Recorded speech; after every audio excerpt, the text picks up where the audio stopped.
ada banyak peristiwa akhir zaman yang disampaikan oleh Rasulullah SAW di dalam hadis-hadis beliau yang sekarang sudah jadi kenyataan. Seperti bangunan yang tinggi, perempuan yang kepalanya seperti punuk onta, berpakaian seolah-olah telanjang, dan masih banyak lagi hadis-hadis yang lainnya. Mungkin akan timbul kengerian yang begitu mendalam di dalam hati kita ketika mendengar peristiwa-peristiwa menjelang terjadinya hari kiamat, hingga membuat hati kita terpaku dalam renungan. Meski hal tersebut adalah sesuatu yang menakutkan, tetapi di balik semua itu, kita akan temukan keuntungan menjadi umat penghujung zaman. Karena Allah Subhanahu wa Ta'ala telah memberitahu tanda-tandanya. Dengan tanda-tanda itu, kita sudah mendapat sinyal untuk mempersiapkan diri menghadapi segala kemungkinan, hingga gejolak jiwa yang takut kepada Allah akan melepaskan cengkeraman kelalaian yang selama ini menguasai kita.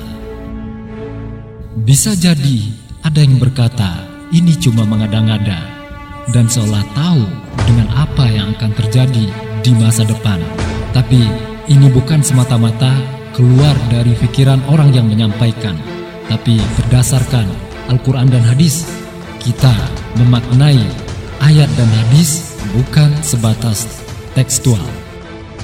Salah satu peristiwa besar yang dahsyat menjelang kiamat adalah munculnya kabut yang tebal yang membuat gelap seisi bumi. Peristiwa ini disebabkan oleh hantaman meteor raksasa. Sebelum kita kupas lebih lanjut, kita ingat dengan kebakaran hutan yang terjadi di beberapa titik di Indonesia beberapa tahun yang lalu. Kemudian muncul isu yang mengatakan inilah dukhon yang dikatakan di dalam Al-Quran dan hadis. Hal yang demikian adalah pendapat yang sama sekali tidak merujuk secara tuntas kepada dalil-dalil akhir zaman. Karena sesungguhnya dukhon yang dikatakan di dalam dalil adalah asap tebal yang diakibatkan hantaman meteor yang serpihannya ketika menembus atmosfer akan menjadi jutaan meteor-meteor yang menyebar ke seluruh penjuru bumi. Saudaraku fillah, debu meteor itu mengandung besi dan radioaktif yang dapat melumpuhkan seluruh sistem elektronik yang ada. Situasi akan berubah menjadi sangat ekstrim karena kenaikan suhu. Kapan itu terjadi? Tidak satu orang pun yang mengetahui. Akan tetapi yang jelas ini sudah sangat dekat berdasarkan hadis Rasulullah SAW yang artinya akan terjadi di akhir zaman penenggelaman bumi, hujan batu, dan pengubahan rupa. Ada seorang sahabat yang bertanya, kapankah hal itu akan terjadi? Maka beliau menjawab, apabila musik dan biduanita telah merajalela dan khamar telah dianggap halal. Hadis Tirmizi nomor 2212. Al-Fitan dari hadis Imran bin Husain, Ibnu Majah nomor 4060. Al-Fitan dari Sahal bin Sa'ad dan Tabrani dalam Majmul Awsat. Saudaraku fillah, di dalam Al-Quran ada beberapa ayat yang mengisyaratkan adanya hujan meteor atau hujan batu atau hal yang semakna. Di dalam surat At-Tur ayat 44, Allah berfirman yang artinya, jika mereka melihat sebagian dari langit gugur, mereka akan mengatakan itu adalah awan yang bertindih-tindih. Di dalam surat Ad-Dukhan ayat 16, Allah berfirman yang artinya, ingatlah hari ketika kami menghantam mereka dengan hantaman yang keras, sesungguhnya kami adalah pemberi balasan. Pada surat At-Tur mengisyaratkan adanya sebuah kejadian berupa jatuhnya benda-benda langit dalam bentuk potongan-potongan. Jatuhnya potongan-potongan benda langit ke bumi itulah yang akhirnya menimbulkan awan yang bertumpuk-tumpuk. Boleh jadi karena benturan keras atau al-batsyah al-kubrah yang menghantam bumi. Itulah maka akan terjadi efek domino di permukaan bumi ini. Di dalam surat An-Mulk ayat 16-18, Allah berfirman yang artinya, apakah kamu merasa aman terhadap Allah yang berkuasa di langit bahwa Dia akan menjungkir balikan bumi beserta kamu sehingga dengan tiba-tiba itu bumi bergoncang? Atau apakah kamu merasa aman terhadap Allah yang berkuasa di langit bahwa Dia akan mengirimkan badai yang berbatu? Maka kelak kamu akan mengetahui bagaimana akibat mendustakan peringatanku. Dan sesungguhnya orang-orang yang sebelum mereka telah mendustakan rasul-rasulnya. Maka alangkah hebatnya kemurkaanku. Secara tegas pula Allah menjelaskan bahwa Dia akan menimpakan kepingan-kepingan material dari langit kepada manusia atau membenamkan mereka di perut bumi. Dalam surat Saba ayat 9, Allah berfirman yang artinya, "Maka apakah mereka tidak melihat langit dan bumi yang ada di hadapan dan di belakang mereka? Jika kami menghendaki, niscaya kami benamkan mereka di bumi, atau kami jatuhkan kepada mereka gumpalan dari langit. Sesungguhnya pada yang demikian itu benar-benar terdapat kekuasaan Rabb bagi hamba yang kembali padanya." Adapun dalam sunnah Nabi, riwayat-riwayat yang telah kita sebutkan tadi dapat menjadi hujah akan kemungkinan terjadinya hujan meteor. Riwayat tentang adanya batu meteor atau bintang berekor ini juga diperkuat oleh hadis Ibnu Abbas yang mengaitkan peristiwa itu dengan munculnya asap dukhan yang menyelimuti seluruh permukaan bumi. Asap inilah yang akan membawa efek kehancuran bagi seluruh dunia karena terhalangnya sinar matahari untuk menembus bumi. Hal itu sebagaimana yang diriwayatkan oleh Ibnu Jarir dan Abdullah bin Abu Malikah. Ia berkata, pada suatu pagi saya pergi kepada Ibnu Abbas, maka ia berkata, "Tadi malam aku tidak dapat tidur sampai pagi." Aku bertanya, "Apa sebabnya?" Beliau menjawab, "Karena orang-orang berkata bahwa bintang berekor sudah terbit." Maka saya cemas akan kedatangan dukhan yang sudah mengetuk pintu, sehingga saya tidak dapat tidur sampai pagi. Ibnu Katsir berkata, sanad perkataan ini adalah sahih kepada Ibnu Abbas. Ibnu Abbas telah menjelaskan hubungan yang erat antara peristiwa hujan meteor yang akan disusul dengan terjadinya asap dukhan.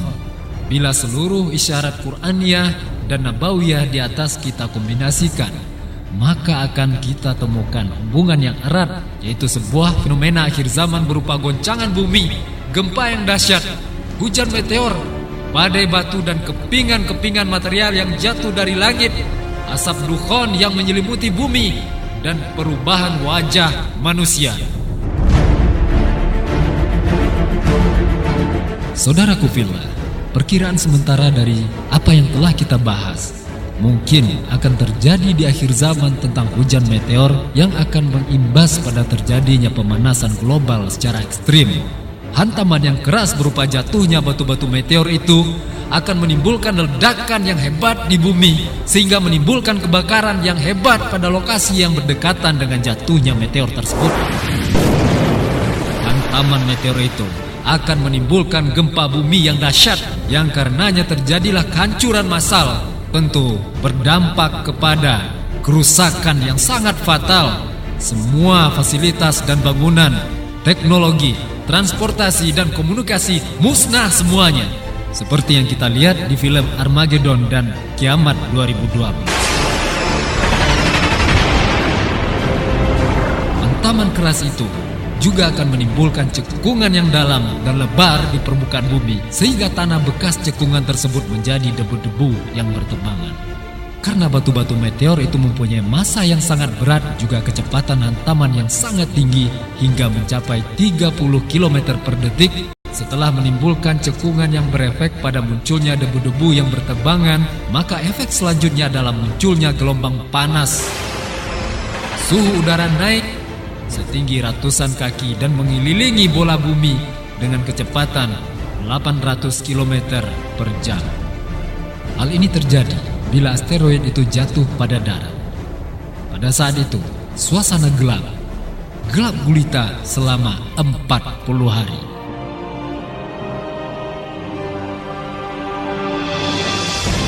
Selanjutnya, efek berupa gelombang panas ini menimbulkan angin yang kencang. Efek angin yang kencang dan mengandung panas ini akan membuat kulit manusia melepuh seperti terbakar. Dalam suatu riwayat dijelaskan, kulit orang kafir dan orang Islam yang imannya lemah akan melepuh, sedangkan orang yang beriman akan mengalami flu dan demam biasa.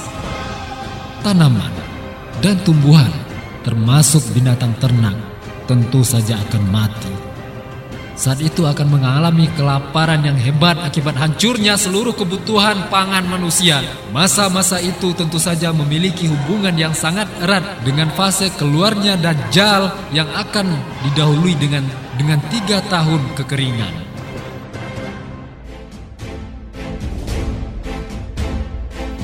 Rasulullah Shallallahu Alaihi Wasallam bersabda, sesungguhnya sebelum keluarnya Dajjal ada tempo waktu 3 tahun yang sangat sulit, di mana pada waktu itu manusia akan ditimpa oleh kelaparan yang sangat.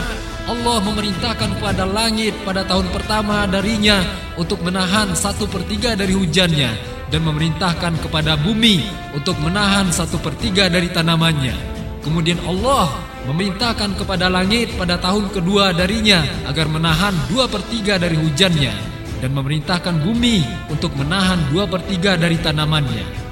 Kemudian pada tahun ketiga Allah memerintahkan kepada langit untuk menahan semua air hujannya, lalu ia tidak meneteskan setitik air pun, dan memerintahkan bumi agar menahan seluruh tanamannya. Maka setelah itu tidak tumbuh satu tanaman hijau pun, dan semua binatang berkuku akan mati kecuali yang tidak dikehendaki Allah. Para sahabat bertanya, dengan apa manusia akan hidup pada saat itu? Beliau menjawab, tahlil, takbir, dan tahmid akan sama artinya bagi mereka dengan makanan. Hadis Abu Umammah Al-Bahili dalam buku beliau berjudul Kisah Al-Masih Dajjal.